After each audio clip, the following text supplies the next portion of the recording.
This is a recording of the Chronicles of Clint Stone, Book 1, Freedom, by Some Guy Named Ted. I remember when I first met the human called Clint Stone. I was at the Noir slave markets, paraded by my captors, who were trying to sell me for 745 marks, an insultingly low amount. I was worth at least 1,000. Anyway, I lined up on the auction block for sale when I saw him. The man who would change my life. "Step forward," The auctioneer with a deep voice and red-scaled skin commanded. 20 slaves stood in a line facing a large crowd. No 3 slaves were alike. There was a tall, thin Gwen who looked like he could use a few meals. At the end there were 2 Kthin, standing slouched with their tentacles twitching in anxiety. Or irritation. I was never good at reading the squid faces. Scattered throughout were a variety of herd races. You know the type. Dumb, vacant faces, can work for hours without a break, favored labor for the fields. And there was me, of course. The handsomest, strongest, and smartest Jahan you will ever meet. My fur was straight and my face was clean. My claws were nice and shiny, and my teeth were sharp. Yes, my right leg was crooked, but that was only because I had broken it jumping off a roof running from the watchman after stealing a priceless jewel. That's kind of how I got put in the slave market. But enough about me. You came to hear about Clint. There was only one alien whom I did not recognize his species. He was bipedal, like most races. 2 arms, 2 legs, 1 head, pretty standard fare for the sentience of the galaxy. Apparently that design is the best biologically. Don't ask me why, I don't know. He was shaped the same as the rest of us, but he was big.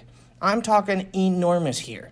I'm tall for my species, hell for most species at 4 feet and 9 inches from toes to nose, 5 feet from the top of my head to the ground. This guy was easily a foot taller than I was. I came up to his shoulder. It wasn't just his height either. He was extremely muscular. He was, error, idiom does not translate, closest substitute, built like a tree, a very large tree. He looked like he could lift me, the guy next to me, and both our mothers with 1 hand. But he wasn't in chains like the rest of us. Instead, he had this little box attached to his neck. He was mostly hairless, which looked kind of odd to me, being covered entirely by fur. But I had been out in the galaxy long enough to know that beings come in all kinds, some stranger than others. The top of his head was covered with a thick black hair that continued down the side of his head until it met on his chin. There were patches of dark hair over his green eyes as well. Those green orbs, which I would come to know as piercing and intimidating, were fixed in some point in the space in front of him, staring vacantly. "Slave, step forward," the auctioneer commanded again, looking at me. I did as he said, walking forward to stand at the front of the platform. I stood and stared at the faces staring back at me. I vaguely heard the auctioneer describing me to the audience.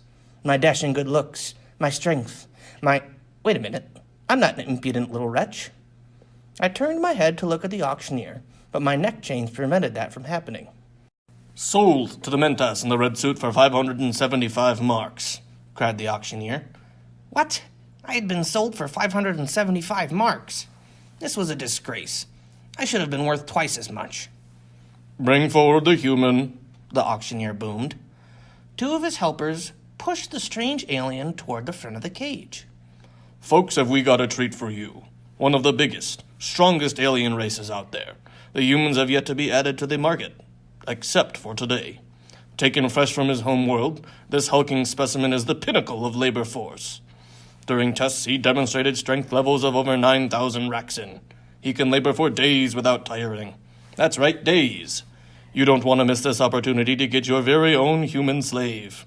Completely docile due to this neural implant, he will obey every order you give him. Do I hear 1,000 marks? 1,100? 1,200? And on it went, until the numbers got so big as to be nearly unbelievable. The human eventually sold for more than 10,000 marks to the same Mentas who had bought me. I was outraged. I was clearly worth more than this nobody from, where was it again? Earth, that's right. It was at that point I decided I wanted to escape. Clearly, this Mentas did not view me as valuable, and so he wouldn't miss me. Plus, I really didn't like the idea of doing what people told me to do for the rest of my life. I'm kind of a lone wolf, if you couldn't tell. I also happen to be fairly adept at picking locks. Used to be a thief by trade. One time, I had to pick through... Right, I'm not supposed to talk about that. Regardless, I'm good at picking locks is what I'm trying to get at. So later that night, when it was dark out and the guards were asleep, I pulled out one of the nails in the floor and sprung myself from the iron chains. I snuck carefully past the rest of the slaves, making sure not to wake them. I didn't want to have to take care of anyone other than me. I was almost to the door when I felt a hand on my leg. I nearly shouted with surprise, but that would have alerted the guards. Instead, I settled for a good hiss. I looked down, and I saw the human looking up at me with his dull eyes. "Help me," he said, each word sounding like he had to drag it from the bottom of an ocean to say it. His eyes flashed, and for a moment I saw the man beneath the neural implant. That single flash was enough to convince me that this human would be very valuable to have by my side. I knelt beside the man and I grabbed the metal box at the back of his neck. "This is going to hurt," I warned him, and yanked.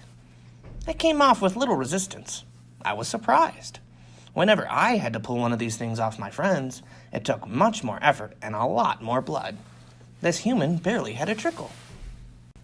"Thank you," the human said. His voice was quite different from before. It was solid, assured, and sounded like honey pouring over rocks. My species puts a lot of emphasis on the sound of someone's voice, and I knew from that single phrase that this was one to be respected and feared. Don't ask how I knew, just know that I did.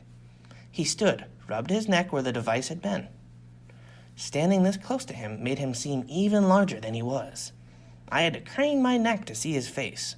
It was like looking at the treetops. He looked down at me and held my brown eyes with his bright green ones. No longer dull and vacant, they were filled with life and intensity. They nearly shone in the darkness. He held his hand out to me, and I took it in my paw and shook it. Well, more like I placed my paw in his hand. It was so big it swallowed my paw. "My name is Clint Stone. I wish to thank you." Yeah. You can tell me your life story after we get away from the people who want to make us work to death, I interrupted him. "You're not going to fight them?" asked Clint in a puzzled voice. I looked at him in shock. "No, they have weapons. We don't." "We have numbers and the element of surprise on our side, and you've never seen me fight," said the human in such a matter-of-fact voice that I almost thought he meant it. "Numbers? There are only 2 of us, and they have pulse rifles. Now stop talking, and let's get out of here." Clint didn't say anything. He just walked over to a sleeping slave, grabbed its chain in his hands. He gave it a sharp tug, and it shattered between his hands. I stared. No wonder they had him hooked up to a neural implant. It was the only thing that could hold him. He walked from slave to slave, breaking their chains with one swift tug. I kept glancing nervously at the door, thinking that surely someone had heard that one and would alert the guards. I shifted on my paws, but the human was done in no time. I turned to the door and started to work the nail in the lock, wriggling it back and forth, trying to spring the lock. I gave it a sharp turn, and the nail broke off in the lock. I sighed, knowing that would mean I would have to dig out another nail and clear out the old one before I could try and pick the lock again.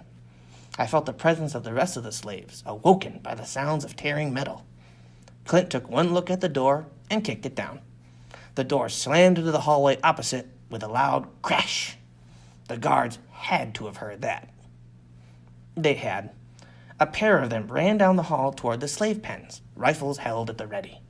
They shouted at us to stop, but those who were thinking of freedom were not going to let anything as simple as a potentially fatal wound stop them.